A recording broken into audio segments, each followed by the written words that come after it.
6, excuse me, season number 6 actually.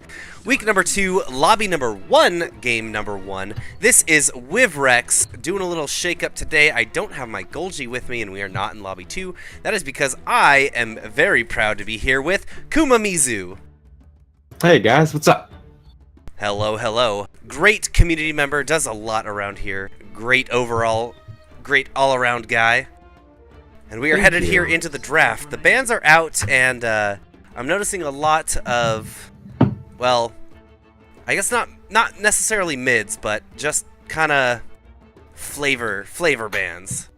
Right? I'd say just annoying heroes, honestly. That's a good way to put it, yes. Yeah, just Necro being so strong right now, I don't want to deal with that. Good Silencer first pick, honestly. He's really strong right now, is what I've seen in pubs. And he just is never a bad hero, is what I've noticed.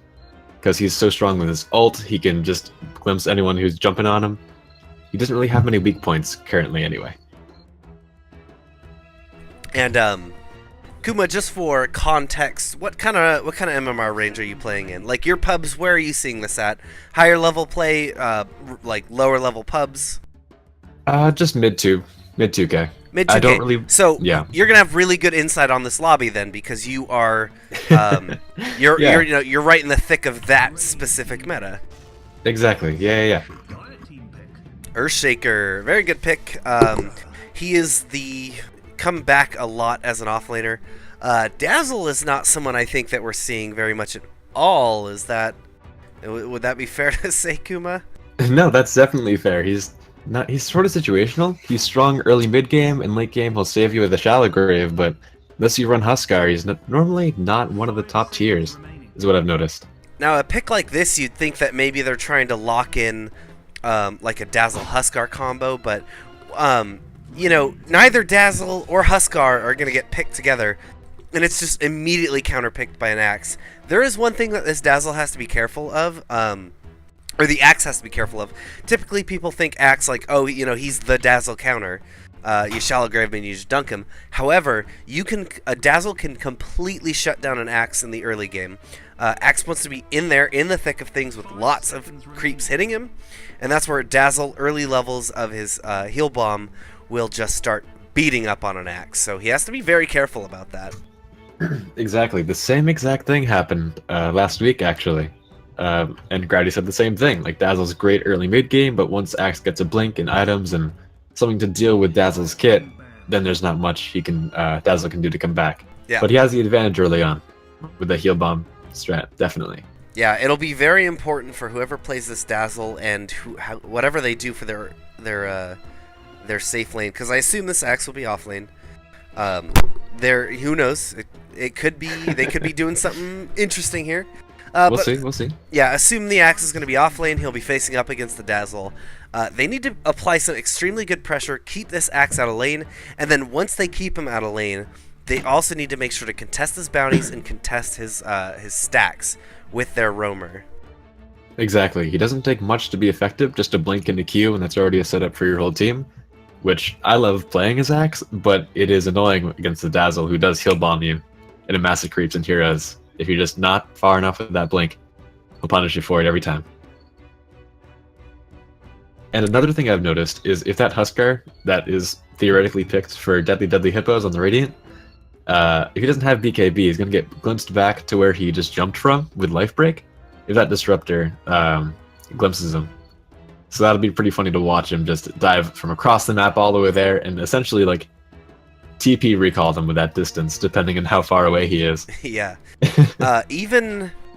And just looking at the other heroes here, let's say he jumps on an Axe. Axe can call, and then if he has his Blade Mail, he would do it reasonably well against a Huskar. I don't know. Do you have any insight for this Dazzle? Do you feel like it's directed towards anything? Is there a direction that they're looking to take with that Dazzle, or do you think maybe it's just a comfort pick for one of these heroes or for one of these players? I think it is pretty safe because Earthshaker provides enough CC for the 5 or whatever Dazzle is being played as, hopefully, the support. I mean, it'd be interesting as a mid, but we'll see what actually happens. So he doesn't have a solid lockdown, like Poison Touch does have a 1-second stun at the end, but it's not in any way a hard CC at all. Earthshaker is just a big old ball of stuns. So they pretty much complement each other with that, so they help each other out like that, but not quite sure what they intend to do. Yeah, and I think this Earthshaker, it's very flexible right now. This Earthshaker can be their 4, but I think I'm expecting it to be the 3 right now. I would love to see more offlane Earthshaker play, just because I've seen some mid, but it's just more fun to see him actually against 2 heroes at once, or You saw something like that. Earthshaker mid? I've seen Earthshaker mid in a bunch of games. Not That could be roaming just- mid, like position Oh, no. 2 Earthshaker. Position 2, in the lane, getting a CS. Oh, is that just going like the Crit Shaker builds? Yeah, evolving into just solid right-click, enchant totem, whacking people half to death. Okay, yeah, that makes sense. That can it's a absolutely thing. work. In this When it lobby. works.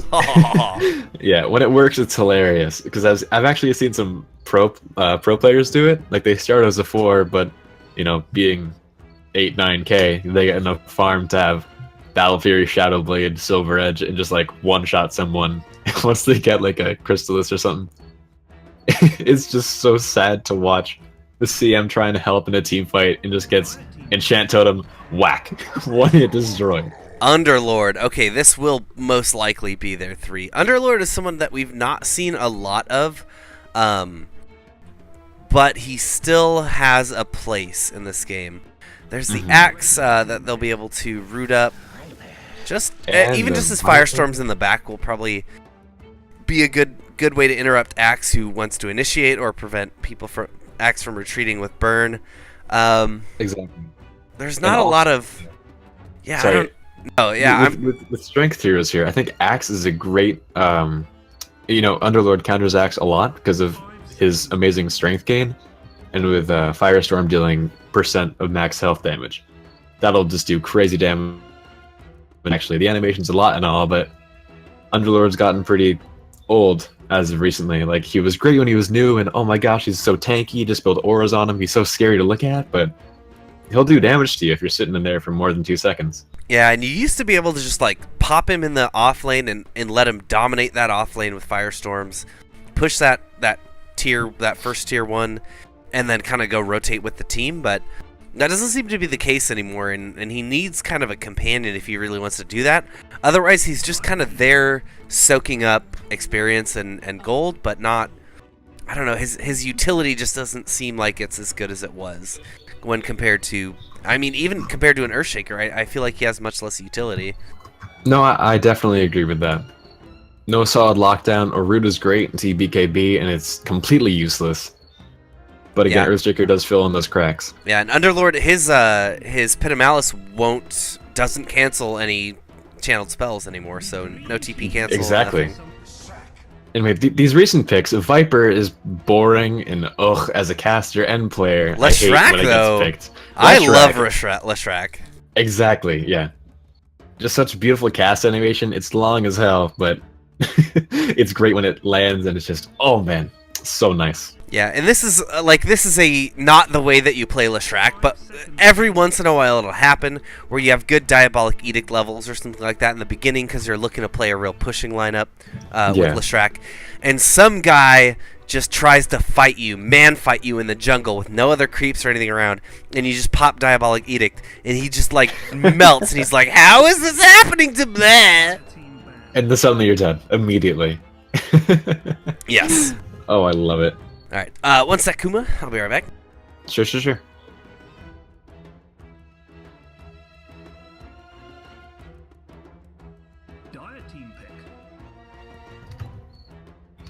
Another thing, with Quap being able to blink into the Dire side, with Axe can call that in. She's got nothing else. If she blinks in, obviously it blinks on cooldown, but int heroes need to cast spells, and when they can't do that, you're a pretty measly right-clicker, and frankly, Axe is a great counter to that, but that is all about positioning. If Quap can blink in, Scream of Pain, cancel that blink, maybe throw a Q on him, Sinister Strike will do that tick of damage, no blink out of that Axe. If you can initiate, if Quap initiates first, Radiant can be the team fight, with Underlord and his Pit of Malice locking people in place, Earthshaker fissuring them down, and Dazzle with a big weave. That could be fantastic. But on the other hand, on any team with Axe would know, if you blink in with Axe, get at least 2 heroes called, that's probably a team fight called right there. And with having such single target focus, like Viper and Disruptor having his Q, sorry, not more single target with a Disruptor's ult because it's big in AoE. But with Weaver being able to Sakuchi through, knock someone down really fast, and Leshrac being able to post null everybody around, that's a good combination Kuma. of AoE and direct target. Yes. I am very confused by this PL pick. Right? Exactly. Call that in, that's a million counter helixes. I mean, good luck, Cyphus, but it's going to be a rough game. Yeah. And on the Dire side, there is not much of an answer to this Weaver. Like, all he has to do is not walk into pits, and he is gravy. Actually, I was considering this a while ago. Earthshaker's a solid Weaver counter. Just solid lockdown, enough lockdown so we can't time-lapse back into having more health. If Earthshaker gets on top of him, he's got nowhere to go. That might be the one thing that he has. But it's Earthshaker's going to have to blow his full kit to get a kill, or have like his team very solidly behind him to get a kill on that Weaver. Outside of that, that Weaver's gone. Like, they have nothing to really get with him, right? No, that does make sense. Yeah, the solid lockdown is pretty lacking on that side aside from Earthshaker. So if he can get it all out, spent his ult kit, like you said, then there's not much else he can do, obviously. All right. So while everyone is getting set up, I'm going to introduce you to the teams. Well, the Radiant team as well. Kuma, you're going to handle Dire. Let's see who's playing. It will be Cyphus, as we said, playing the Phantom Lancer. Meanwhile, Tulakard on the Dazzle. Earthshaker will be played by Kazak. Spooky Panda here on the Queen of Pain, and finally Teriyaki on the Enderlord. Interesting. I want to see how that goes. And on the Dire, we've got Juice, Sound Engineer, man of many names and of few names on the Disruptor. We've got D's on the Leshrac. We've got Orca on the Axe.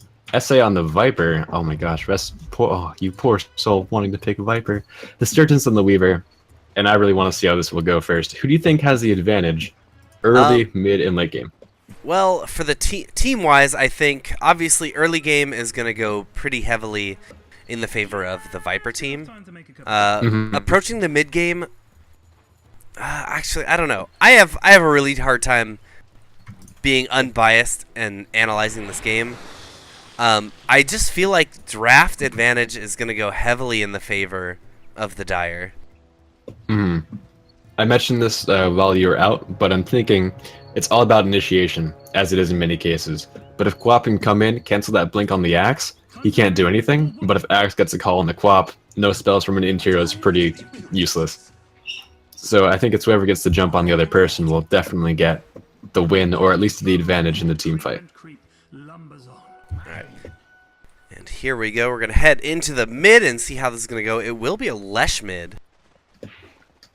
I like to see that, though. Nice and good early push. That's what a team of the Viper needs, though. End the game fast before you fall off.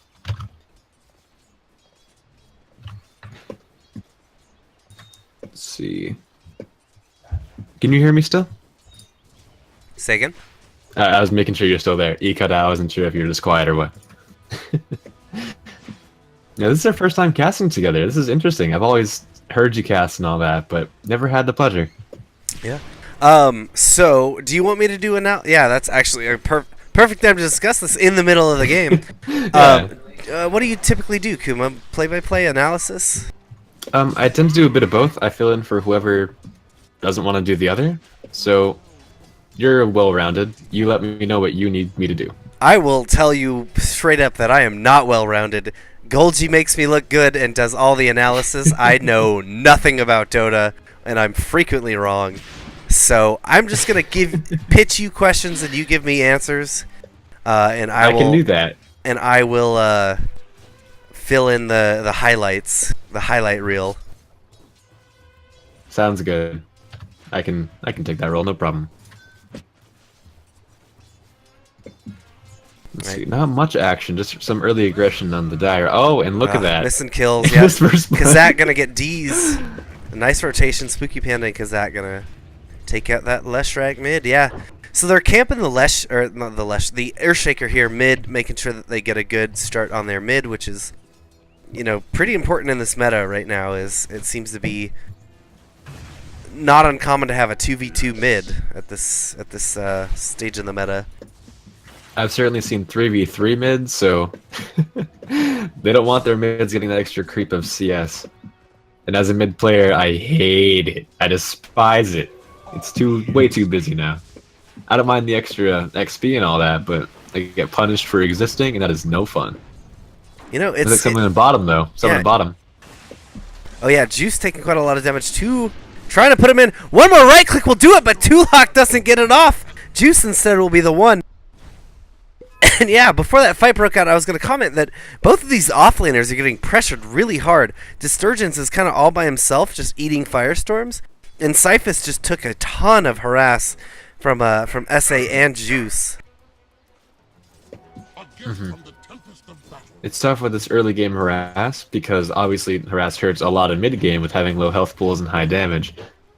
But just especially with all these hard-hitting right-clickers early game, like Dazzle seems like he hits really hard, but he really doesn't. But the poison touch ticks really build up fast. Kazak looks like he's going to rotate here for another kill onto D's possibly. And Spooky already got his bottle out, so he's having a pretty good time here. Oh, he's going to throw the dagger into him while Kazak comes around the backside. Here it comes. He throws Diabolic Edict, but there's too many creeps around. We miss a kill. Cyphus is going to be able to pick up SA. Actually, we miss the real action as Kazak sits up here and just isn't able to do anything because D's is going to back that ass up. Alright, I'll start spreading around while you're focusing on one place and see so we miss a little less of those. Because I tend to focus on what's happening as well, and I miss the big plays additionally, so I'll try to stick to, you know, elsewhere to see if we miss stuff. Well, here we go. Deez is taking a lot of damage again in the mid. Spooky Panda will be able to pick him up now. They even have Juice up here, but he's trying to run Kazak. Could go down. Axe is going to be able to get the kill on that one. Now Spooky Panda has to be really careful here. They might be able to turn it on, but she has a blink. She's going to blink forward. It's not enough mana for anything else onto Axe. She pops the bottle, but she's just going to have to back up. That'll be it. Not able to secure a kill out of that. Again, with early aggression, the more time you get locked down, that's why slows are better than stuns in the early game, because hits matter a lot. Everyone hits slowly, but everyone hits like a truck. And if you can just slow them down enough to get those extra hits without paying for the, paying for the full stun, you'll get way more out of the slow.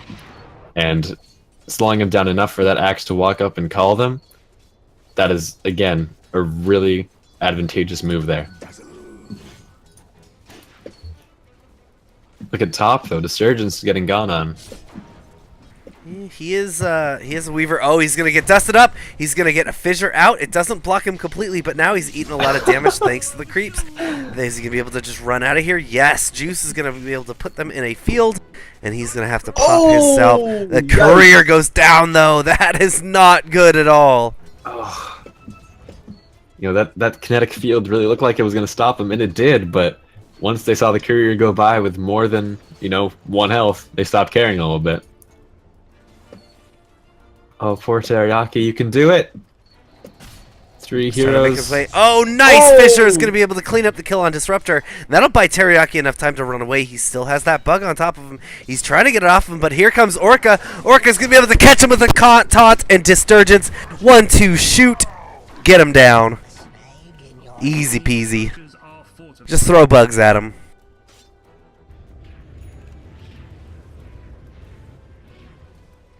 Middle tower is under attack.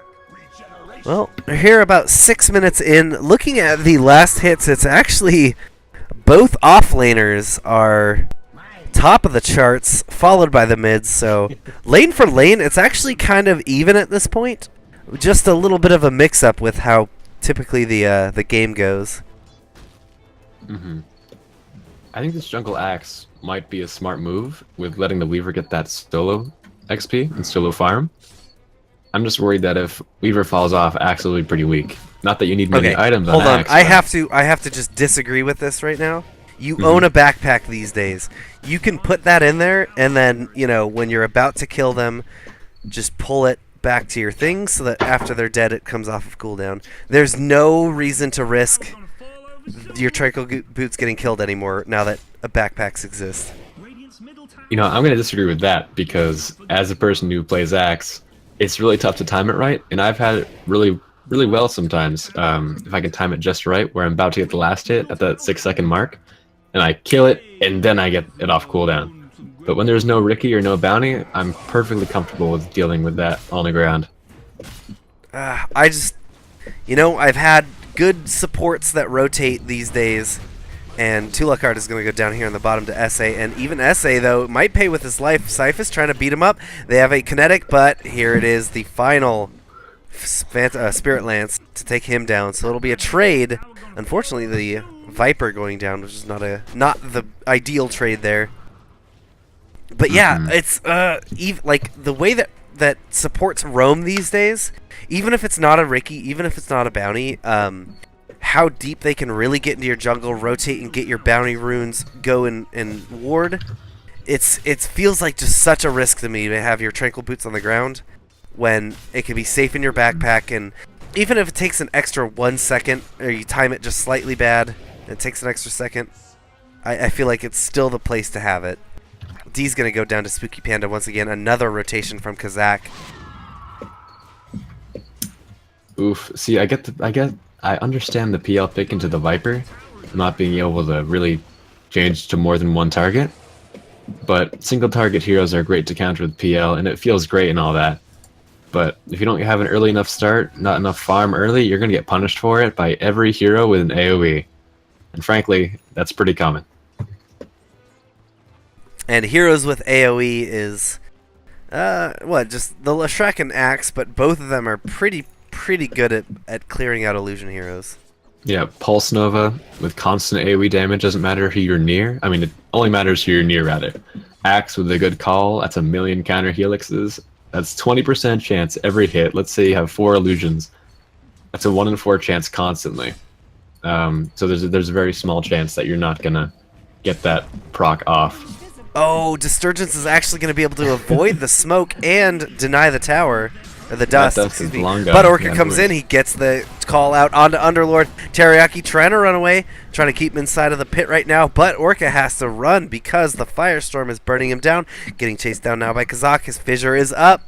He's going to be able to get him. He jukes him out a little bit. Oh, but he runs straight back into him and tries to TP! No, now Kazak is going to find him. Disturgence, run away. He's going to get a nice glimpse back. The fissure comes out, but it's not going to hit Orca. Now another Firestorm, another hit. Is he going to burn down? He's going to burn down. No way! He makes it out just barely, and now Disturgence is turning around. Meanwhile, Leshrac is going to go down from Syphus once again. Leshrac just not having the greatest mid lane. We'll be able to clean up the Viper as well here in the bottom. And a nice shallow grave. Looks like it really did the trick there. Wow. Set Syphus up for those kills. That was so chaotic. Like, I love long team fights because there's always something going on. A missed TP, incorrect juke. So much action, I love it. Yeah. A juke straight into them, TP cancelled, and then still no one dies. And there's 2 kills on the opposite side of the map.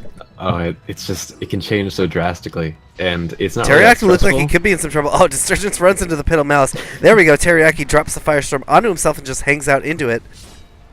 Just trying to be safe here. He could be very dead here, but they're just non-committal towards it. Disturgence, he doesn't have his bugs. Okay. Yeah, just staying in that sea bear free zone will keep you safe. But did you see that early push from Lesh? We didn't really talk about it, but that was an amazing first tower kill by what, 8 minutes? Probably a little less. I didn't catch that one. No, was he pushing mid with it, or? Yeah, he just won his lane mid and still has more than half his health, more than half his health on the T1, which is impressive because Quap punishes Lesh really hard. But as a hero with no escape, all that damage over time and nuke really gets to you.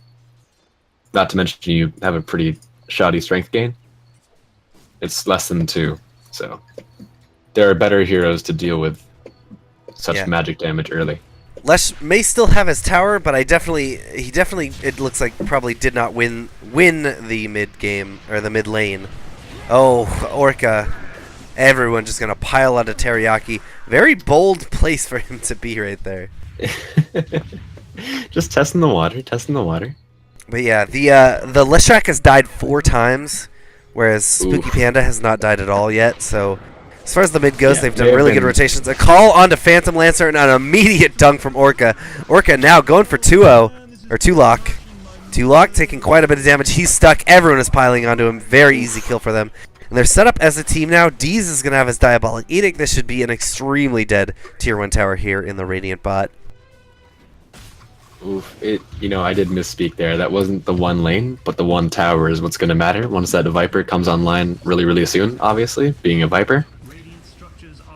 Like, just that early and mid aggression is what Dire needs to win this game before Radiant piles up their strengths. Yep. And Lishrak is one of the quickest tower pushers that you'll get early into the game.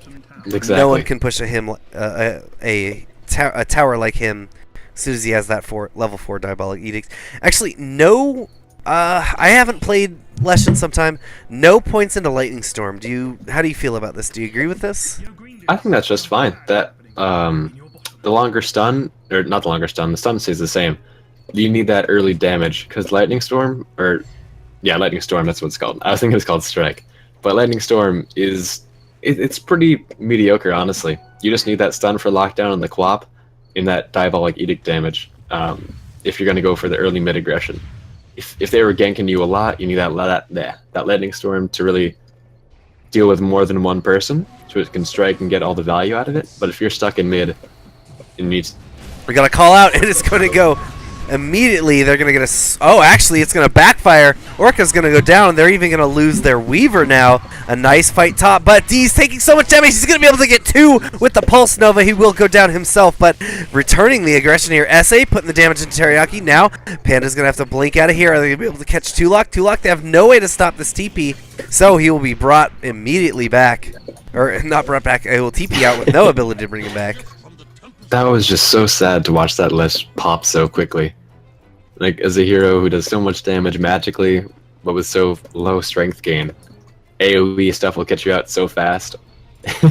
Yeah, and the combination of the Lesh and the Axe, they did a considerable amount of damage to the Radiant team, but they just didn't have the rest of the team there. So when the Viper finally showed up, he was able to clean up a kill, and Lesh went down with getting a couple kills himself, but everyone was already pretty low, so that nice distributed damage from Dire did very good in setting up the kills, but Exactly. more as a team, I think if they can play a little bit more as a team in these engagements, they probably would come out a lot better on top there. That makes sense. See where else? So let's look at farm for both teams. It's actually just about equal, swapping between less than 1k gold lead for both Radiant and Dire. Just such a close game this early. I feel bad because that Dire needs to get that advantage up, or it's gonna bite him pretty quick. Let's see, Radiant wise, PL is their one obviously, so they'll do a lot of damage and being a right clicker and all that. But with Dire having so much, like a disruptor ult, a call, and also Pulse Nova, that's just so much AoE. PL's gonna get countered pretty hard because his answer is just AoE. It seems like I feel like late game Dire will still have somewhat of an advantage because Weaver can really take off there, and the PL obviously can get extremely good, but they just have such a good counter for it. Axe is someone, the BK piercing stun or call, Interrupt, interrupt is just one of the best scaling abilities in the game. Mm-hmm. Or not necessarily scaling, but it's just always relevant. It's going to be a fight here by the Shrine on the Radiant. A lot of damage going into the Phantom Lancer. Phantom Lancer trying to get out of there. Pit of Malice is going to keep him alive for now. They've got a Shallow Grave, and he's going to be able to TP back. But now SA is caught in the pit, as well as D's. They jump forward. They get a call, but it's on to Queen of Pain. They don't have the damage. SA is going down. They'll be able to take out the Queen, but SA goes down himself. Now Orca's on the run. He still has his blink, so he should be able to make it out of here. But it looks like he probably wants to stick around and make sure that D's can get out. He's going to jump forward, get a call onto Earthshaker, and here comes Disturgence. Now they've got the backup. Disturgence ready to do the damage. Pit of Malice onto the Axe, but Orca, he's got his dunk. There it is, finally going to go through. He's caught inside of the Firestorm, didn't get hit by the pit a second time. Now 2-lock is getting charged down by Disturgence. He's going to drop the Weave, and they're going to try and fight right now. Deez needs to be very careful. He's pretty low. Disturgence putting the damage into 2-look guard. Juice here as well, chasing him down. He's gonna try and get the shallow grave TP, but dunks are there. Pitamalis once again is going to be able to stop up Desurgence. So Teriyaki will be able to get out of this fight, but the extended and just a little bit more sustainability possibly, or the way that they played it, Dire is going to come out on top of that fight. About a 1k gold swing in their favor. Wow, what a fight. But the biggest thing to me, there were a few points that stood out. That Viper had nowhere to go, being just a turret as Viper is. Took all of that Firestorm damage.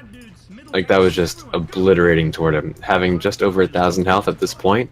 Let's see, how much damage does Firestorm do? That's 4% max health as a burn. Constantly. If you take the full duration, that is just so absurd. He didn't move anywhere, just being Viper and all that, so... Yeah, and Underlord has his Hood of Defiance up, so you notice he was like pretty much full health that whole time. Corrosive Skin was not doing much damage through that. With the additional regen on top of it as well. He was pretty much topped off the entire fight. Exactly, and the Earthshaker was just a little bit miscalculation on the Fissure. If it was on the right side instead of the left, that would have blocked that, I think it was Leshrac getting away? But if it was a little bit more to the right, it would have stopped him in his tracks. But, you know, heat of the moment mistakes happen all the time. And also the dunk on the Dazzle with the shallow grave. It's that so was reflexive. beautiful, yeah. Oh my goodness. It just... Oh, wow. What a call on Cyphus. Yeah, Cyphus taking quite a bit of damage. Deez is here as well. Cyphus has no chance of getting out of here. They're going to be able to pick up... And 2-0, he's going to try and get the Grave TP, but... oh, he doesn't even have TP. It's just a Grave. A little bit of a delay on him, so they're going to lose another hero there. Yeah, three wand charges won't do you too much good there. Sorry, but Cyphus was a little bit out of his league in his own jungle, surprisingly, against an Axe. There comes the crying face. Yeah, no jungle is safe when Axe is around. He was born in the jungle, raised by it. And, yes. The Dazzle just de-warded here at the bot rune, so hopefully Cyphus feels comfortable in his main jungle, and I think he should really go there if he's looking to jungle, because they've got good vision and good protection up on it. So they didn't have really any vision, and he unfortunately got caught by the sword, so very easy kill there for the Dire to go get. I've noticed it on the Teach Me Tuesday show that's been new recently, and fantastic, by the way. Cyphus has learned from Proud to start jungling in the enemy jungle. So I'd love to see some of that come out. Playing PL with an easy escape with your W. Ooh, they're going to be able to catch Queen of Pain. Taking a lot of damage. She's going to get dunked. No chance of getting out of there. They dropped the Static Storm, but it's not going to be enough. However, excuse me, it was enough. 2-0. He's caught inside another dunk into the grave. The grave. Yeah, Orca's had a great start here. He didn't have to face up against that Dazzle very much. He's got his Blink, he's got his Blade Mail, so this Dazzle is now in that position you don't want to be up against an Axe. Oh my gosh, it's just... It's a guilty pleasure to see a shallow-graved person get dunked. I don't see much... I see some Dazzle, but way more Axe than Dazzle, and sometimes you get those people that are always on top of it, and they're basically like constantly hovering over the enemy's health to see when they can dunk. But sometimes you get those Axes who are like, oh, half health, better press R. And then it's like, oh, buddy, that's a quarter of your abilities. You know who the worst person to go up against as an Axe is? A very good armlet toggler. Right? Exactly. It's absolutely the worst thing in the world. Because it's like, oh, look like you're pretty close to that 1 health, and you're back to 600. I'm gonna dunk you. Nope. You're above kill threshold. Against Wraith Here comes Deez. Deez is putting the Edict into this tower. He could actually get a little closer to spread this damage onto Teriyaki if he wanted to. Physical damage, that Hood isn't going to help him. He's content to just get the damage onto the tower and back it up. He doesn't know where that Shaker is. Actually, let's see. Yeah, he just did walk by mid, but there were no creeps to spot him. Good reflexes, though. Don't want to overextend with minimal vision. That's a good ward here in mid, so you can make sure who's walking by. He must have spotted the Shaker, but still, better to play it safe than to get caught out at 22 minutes. Let's see, farm priority. Farm lead goes to Dire currently. 3k gold lead. Easy with those dunks on the Dazzle, and it's just... I'll never get over it, seeing a shallow graved person get dunked. Wow. Leshrac is here again with the pushed lane, but staying a good distance behind, not wanting to get too associated with that. Teriyaki's been on top of covering this tier 2 as much as he can with his big burly demon body. Yeah, he doesn't have any vision of the enemy heroes, so he's very, very wary to go in here. He's doing a great job just keeping the lane push between the Split Earths and the Lightning Storms. He's able to push this pretty well. Teriyaki, now that he's camped out here, will be able to stop that. Scan's gonna go out. They're gonna catch. They're gonna catch that one person was here. Spooky. Are they gonna be able to run into him? It was a dire Scan. Scan goes out from Radiant. Not gonna catch anyone. The surgeons keep an eye on Cyphus down here. That smoke gank that's still going on for the Dire just wore off. Oh, they're gonna be able. Oh, wow. They're gonna orchid him. However, no call. Or call's not gonna hit. Oh, it is. It's gonna hit onto that Queen of Pain who just came here. Now glimpse back onto Cyphus as well. Cyphus caught inside of this. He's gonna go down. Very nice. Dire, as I said earlier with that top fight, is one thing I really wanted to see them do is play as a team, and they've done that for these last probably 4 or 5 engagements and ganks, and they are running over Radiant right now. I got really sad for this Dazzle. Please don't. Oh, there's the heal bomb, as we mentioned earlier. Half that health taken right away with that heal bomb. We always call it heal bomb, but it's Shadow Wave. I gotta remember that. It's obvious because he yells it. But he has a few other voice lines. D's, now that he's left alone, is gonna be able to take that tier 2. Finally, about time.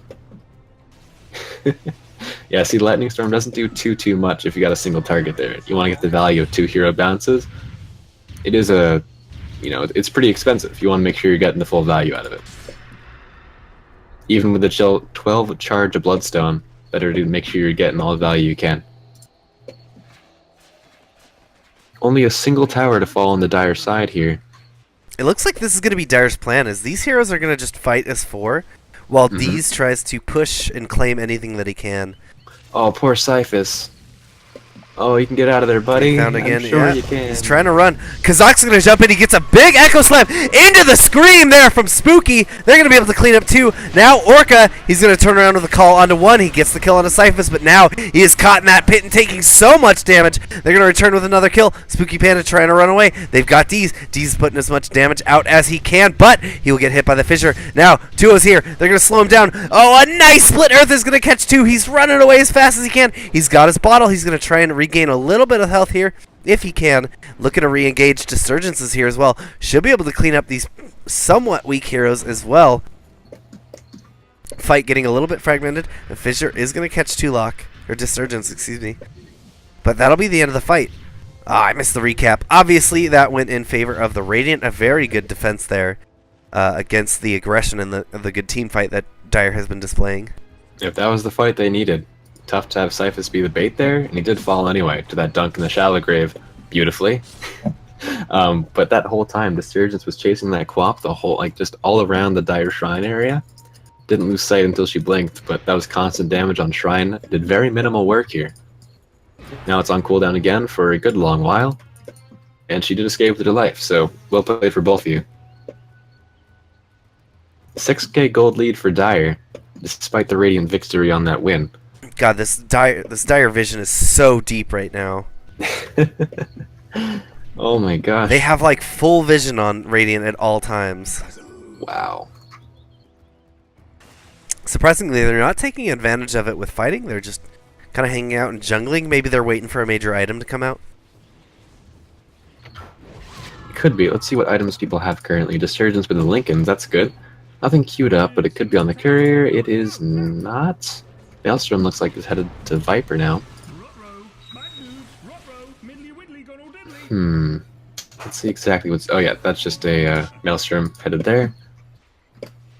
PL with the newly made Diffusal Blade. I saw that at the beginning of last fight, but no real target when you're surrounded by 4 heroes. Oh, we're going to call... It's just onto Cyphus' illusions, so everything is fine for now.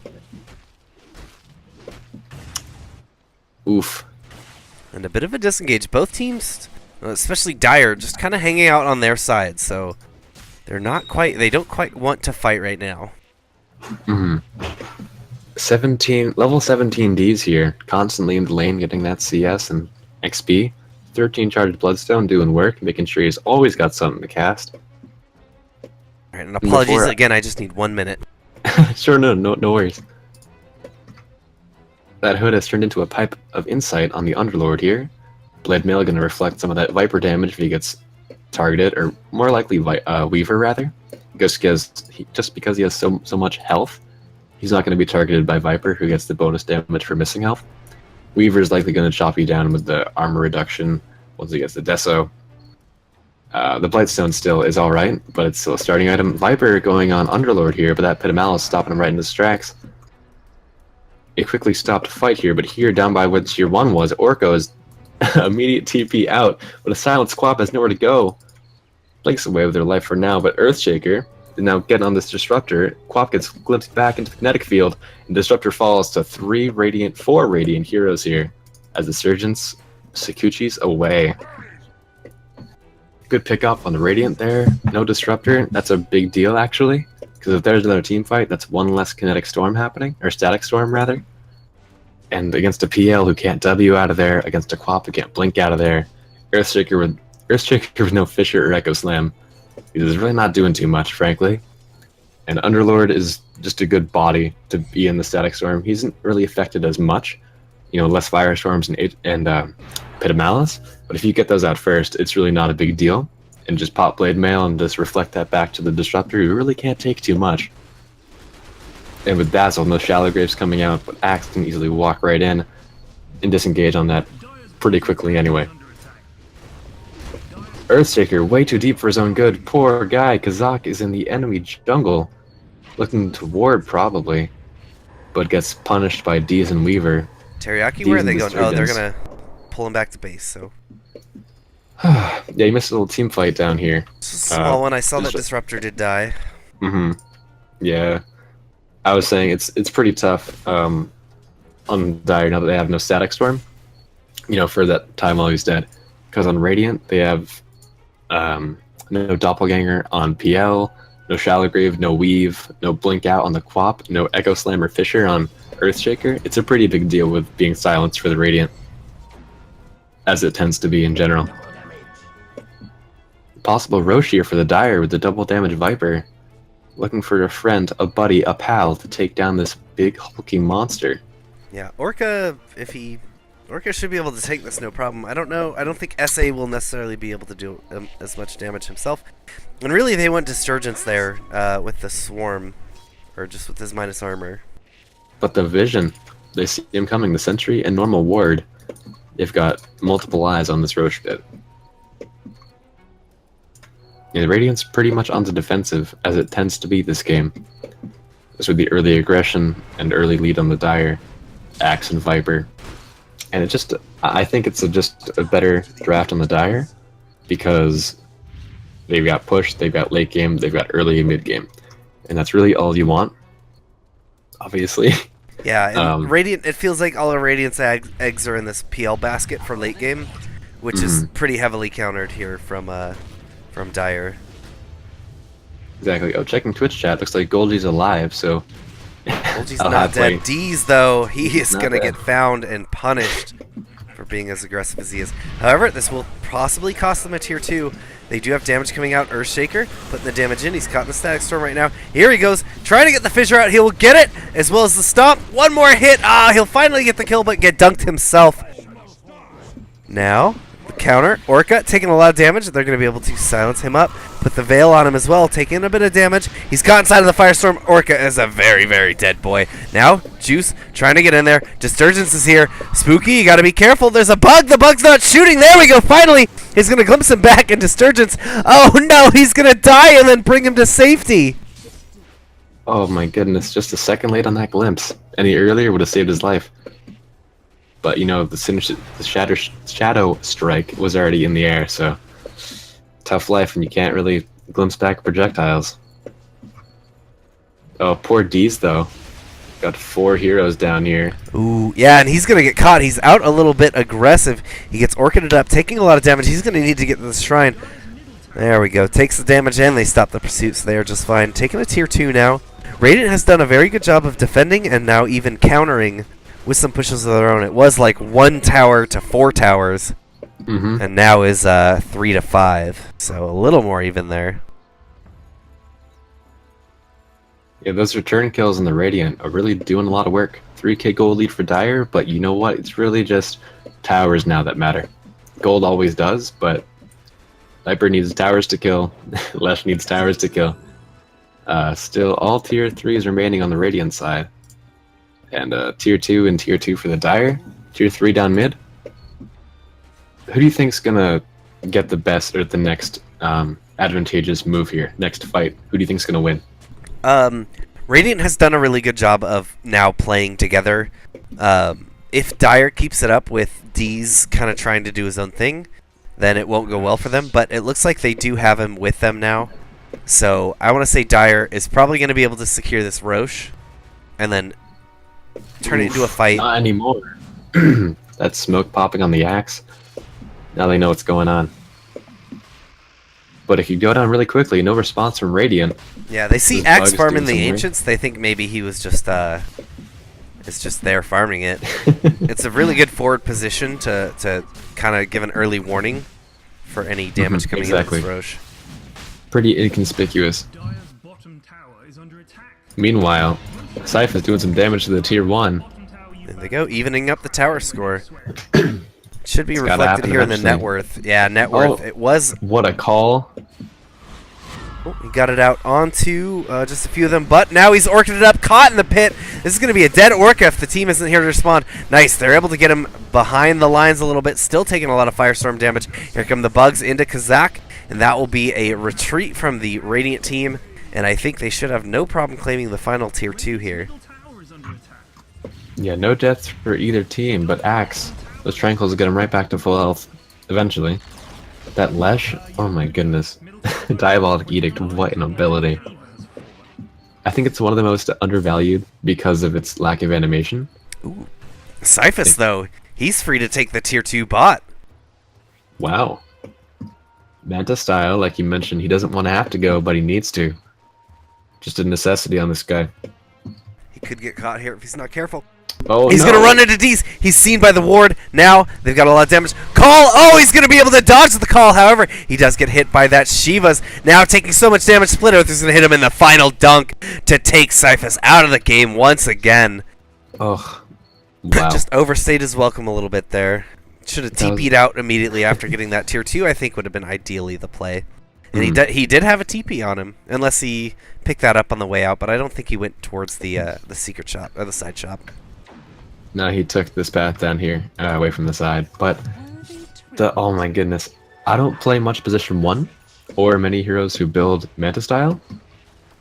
There you go, perfectly. Stream sniping. Yeah. Yeah, Cyphus pulled the stream down alright. Wow. There you go. I mean, he's learning. It's how you learn in in-houses when everyone's watching. Honestly, by fucking up is really the best way to learn. It's really the way you gotta do it. In public. In public. Where everyone can see you and ridicule you. Alright. Now, so one thing that Dire does, or Radiant does have going for them, is they have a Dire's gonna have a very hard time high grounding against this team. Deez is going to come up high ground. See, Deez is out in front. He doesn't have a BKB or anything like that. He's not the tankiest man in the world. He's going to take so much damage, and already both SA and Deez very low now. A little late on the pipe, but you know you gotta be reactionary about it. That's a minute-long cooldown. Use it precisely. Use it wisely, rather. Yeah, I think Dire's most reliable way to high ground here is going to be that they just need to throw bugs up in the high ground to get a sense of where people are and hope that they latch, so that Orca can be the one to initiate with the call. If they send D's up there, even SA at this point isn't as tanky as you would like him to be for that kind of high ground push. So really it's on the Axe to get a good call to get up this high ground, which they don't have the best vision options in the world, so it'll be a pretty difficult time, I think. Exactly. I think those bugs, or just an offensive ward if you can get away with it, will definitely get you that necessary vision for the response. That blink in call will stop right in their tracks, get 2 or 3 heroes. You get PL in there. That's value points for the illusions. The only thing that I'm worried about is the Echo Slam once Axe comes up with all his buddies. And Lesh can't really take too much magic damage, but if Axe pops the pipe beforehand, blinks in, and prepares for that immediate nuke after, they should be doing alright. Yeah, I think they get one shot at high grounding at a time. It's Axe popping that pipe and then going up. If they don't catch anything, they need to go back and just wait for that pipe to be available again. Catch and release. Catch and release. Let's see, Dire's looking for their smoke gank. They got 2 already on the Disruptor. They only have 50 seconds left on this Aegis. Oof, they better use that before it wears off. So many times I've seen the Aegis expire right before a big team fight. And you take a nick of damage, you hear ba-ding, and it expires, and you're like, oh, the sound of regret. Should have done something at first. Also, very few times do you see maximum bounces off Lightning Storm. But when you're against a PL, you'll see plenty of those. 20 seconds on the Aegis. They can't try to fight now with the Aegis. They must be aware of that, though. They gotta get up there. Oh my gosh, Leshrac, you poor boy. Yeah, he's gonna get caught in the Can't pit. do that. He's trying to make his way out, but the fissure is there to lock him into the pit. They'll find him another time. Not gonna be able to Shadow Blade away from that one, or Invis away from that one. Now, Orca is caught inside of the static tries to jump in. Sorry, I keep mixing up the teams. Syphus taking a bit of damage, but everyone is just gonna get rifted back! Smart play, Teriyaki. Commended. That was fantastic. Aegis is expired. They gotta be careful now. Pit of Malice is down. They've got the Firestorm. They're gonna be able to repel them here with just a little bit of damage onto their tier 3. A nice call from Orca! Is going into the high ground. Spooky Panda, though, is gonna be able to scream him down, and no one will die from the Radiant. Wow. SA is here in the mid, trying to put some damage into the tower, but they'll be able to repel for now, and that's going to make Dire very wary to try and push this high ground again. What was a 6k gold lead is now reduced down to 2. Yeah, those picks are really worth a lot more once that game goes on. It's a shame what that unreliable gold will really go to, and it's not your pocket. The thing I think, the thing I noticed was that was an amazing call, great initiation. But Leshrac, not having much mobility, just without a blink, like Shiva's defensive, that's fantastic. But if he was able to follow up with a Pulse Nova or even like a 2-person Split Earth, that would have been fantastic and beautiful. Oh, Leshrac getting gone on to here. find Lesh again. Lesh is just in very, very aggressive positions. He's trying to make his way out, gonna get caught. There we go, they get him. Juice not able to help him. Yeah, I think I was getting a little bit sloppy, it seems. a good call. The follow-up is really crucial to these calls, as he said. They had a 4-man call, so a nice Pulse Nova, or even if they had held the Static Storm for that, that would have been the perfect time for it. Definitely. That was a good defensive use, like panic-wise, because you want to stop him from doing things. But the Fissure was already burned. It looked like... What else is burned? Yeah, the Fissure was probably the main thing that was going to stop him from going in. And the Fissures through the Pit of Malice was really just the biggest problem. And the silence is great and all, damage over time is great and all, but it won't really do too much. And I noticed earlier, Earthshaker was the only person in a Static Storm down by mid a while ago. He was taking no damage just because of being a strength hero. So taking 250 damage per second for the max duration, but with reductions, I think that you need some value points for that silence.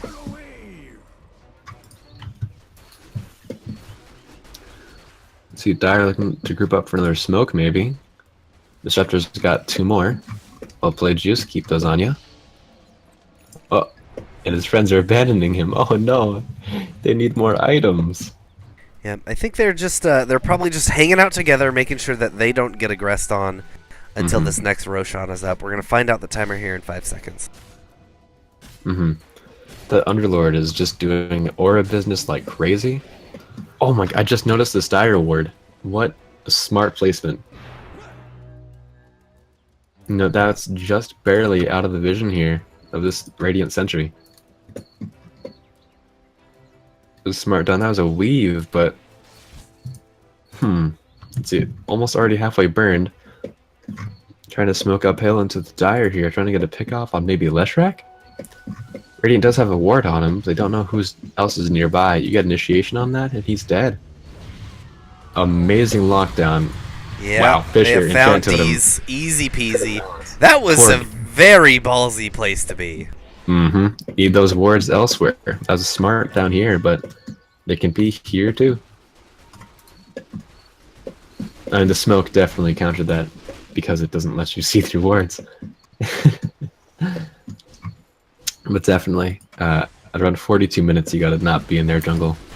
And the Heart of Tarask on the PL really gonna help a lot, I think, with these long team fights, with people like Weaver in the game, as well as Quap and Underlord, who can really end it quickly, but just being so big, making damage do less, or making people do less damage with all those auras.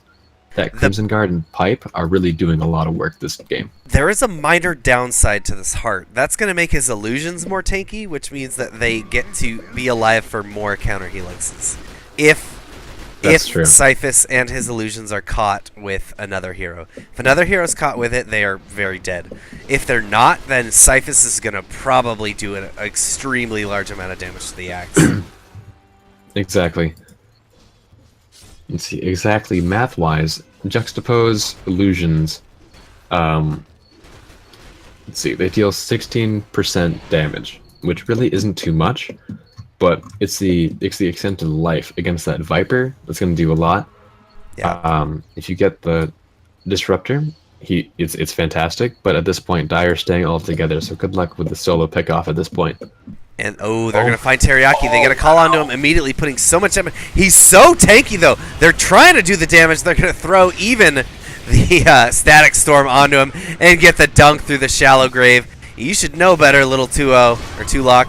They're throwing the Scream out now, trying to do the damage, but they're going to lose their Dazzle as well. Syphus on the retreat. He doesn't have any way to get out of here. He's trying to get as quickly as he can. Disturgence going high ground. They want to get him. They don't want to get him out of here. He pops the Shrine, but he will not be able to survive today. Now, 5-man pit from Teriyaki. He's doing his best. He's going to be able to get up to the high ground. And with that pit, he's going to be able to zone them off this tower for a while. They don't have the creeps anyway, so they are fine. In fact, the creeps are about as far away as you can get from the Radiant towers. But they will get some kills. And they should be looking probably to reclaim some control of the map, and they know that Roshan is up again, so should be looking to take that now. Exactly. Just from that fight earlier, down by this in this tree line, smart for Viper to lead the way. But also, that Earthshaker got popped so fast from Pulse Nova counter Helix. It was just a sad thing to watch such a tanky hero go down so fast. Truly a shame. Orca, though, getting gone on by 2-3 heroes now. He's Viper orking it too up, far taking away. so much damage. Counter Helix are going, but he is going to melt down there by himself. SA gives him a sympathetic look from his invis. Yeah, that Orchid is now a Bloodthorn. That'll do a lot. Definitely to this axe who's taking a lot of gradual damage. Get him in this silence duration, it'll pop a lot, do so much damage, it's crazy. I only recently really read fine enough where it'll actually deal that damage as a pop at the end. So I've had some lucky moments where I throw the Bloodthorn on the Sven at the beginning of the fight so he can't God Strength. And he runs away after getting nuked down. I'm like, he got away. And then I get a kill, and I forget that that's a really important part of the subtext. So Dire's not looking to take this Roche right now, even though they have a pretty good position to do it and a lot of map control. If they're really stalling out, as we mentioned earlier, stalling out on trying to take this high ground.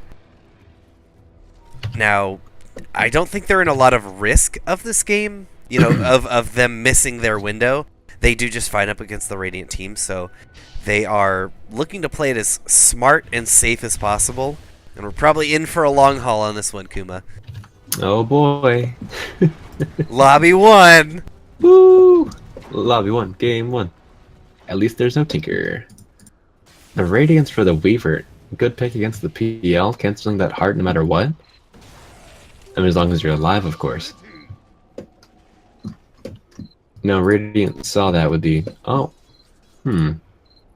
Well, SA is waiting for a friend to do Roche, but Radiant's wards will spot them if they do decide to join him. The Axe can blink in from out of vision, and the Weaver can also invis in, so hopefully they're able to make this. The Sentry can see it, but I believe there's still a small section. Oh, no, actually, they can't. It's gone in 10 seconds anyway. Yep. Oh my goodness, now they know something's up. Ooh, Leshrac. Yeah, they see you want to join the fight. They're gonna want to do something about this, but let's see if they posture themselves. Oh, they're coming in. Looks like Earthshaker's on the way, leading with a big Echo Slam, possibly? He's slow about it. They're have to hurry. Roche is going down. Roche is down. Are they going to back it up? No, he's going to jump in anyway with the Echo Slam into the fissure as well. Lots of damage. Spooky Panda is going to get caught inside of the Static Storm. Now, 2-0 doing as much damage as he can. They're going to throw the Scream in as well. Earthshaker and the Quap are already down. Now 2-0 running away as quick as he can. No mana. No mana for the dunk. They're still going to get the kill, but this is what happens when a PL starts beating into your face. Oh, they're all going to die, though. Everyone is gone. They're all dead. They're all dead! Oh my gosh, exactly. You were right. That PL living too long to proc all those counter helixes. Really dooming his whole team in that area. Also himself. Cyphus, you mean well, but that axe... that act on the chain is going to be spinning way more than you want it to. Yeah, it's tough. It's a double-edged sword, because his illusions being alive longer means that he can burn axe out of mana, which, as we saw, meant that he couldn't dunk people through the grave. But, yeah, it really just puts so much damage. And here he goes, Orca taking a ton of damage from the illusion. He should go down. He has the Aegis, though. Orca's going to be back up now. That's a dieback there on Spooky Panda. Orca's back up. It's just Cyphus here. Going to try and defend this himself. Throwing a lot more damage into the Orca, trying to keep him out of here. And are they going to be able to hold this Cyphus on his own? They get the Earthshaker back. They are going to hold with just a tower loss. I really, really like Kazak's thought, though, down at Roche. The blind blink Echo Slam, like a solid $25,000 Echo Slam, because it wouldn't really win a TI, but it did plenty of damage and amazing setup. So frankly, you did your job. You stopped a call from Axe with your Enchant Totem and your Fisher. Yeah, it's just unfortunate because they saw the Roche going on and the team didn't react quick enough. If they had started as a team going there before Roche went down, I think that fight goes a lot differently because Dire is now caught in a tough position. Do they engage and counter on the team, or do they pick up this Roche kill? Cyphus's toaster has broken. Oh my goodness. Well, now we're in for the long haul. Woo! Classic dot pause. Chat, hit me up with that dot pause. Please, please, please. We need you. Keep that counter accurate. Don't want to miss anything. They're all very valuable stats. Item-wise, Disruptor going with the ballsy energy booster in the backpack. You don't need that. And Weaver with the Radiance. Again, the Blightstone in the backpack. Dire with the backpack strat. is totally winning this. Wow. A good measure of a game is the health of the supports. Really, and actually, Dire's doing still okay because Juice is kind of a sacrificial 6 with them having, the other people on their team. So, the fact that he's still above Tulok when Tulok has a Kazak there to help him out a little bit means that Dire's looking pretty healthy here.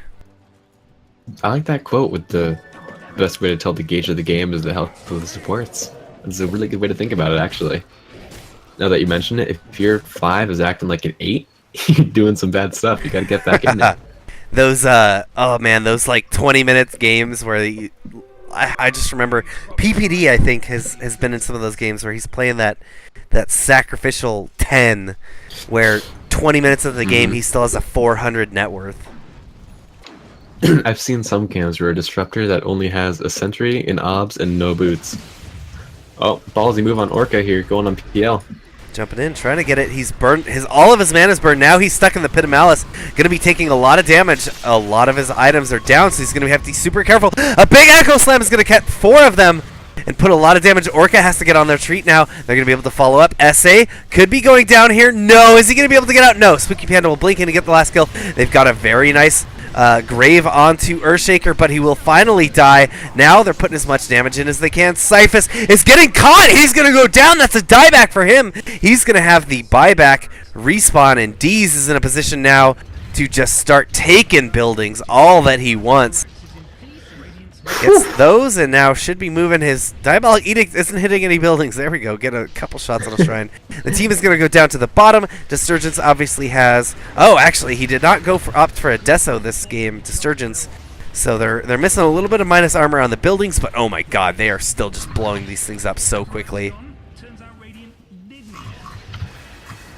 Diabolic Edict will be up in 3, and they should be able to catch Orca. A very nice call onto 2, putting the damage in. Split Earth is going to keep him there as well. That's another death, and now Teriyaki will be meeting his doom. Not able to get the Pit of Malice out, and this should be GG. They've got the, yeah, there we go. It is called Spooky Panda. Dire, as expected, did come out on top here.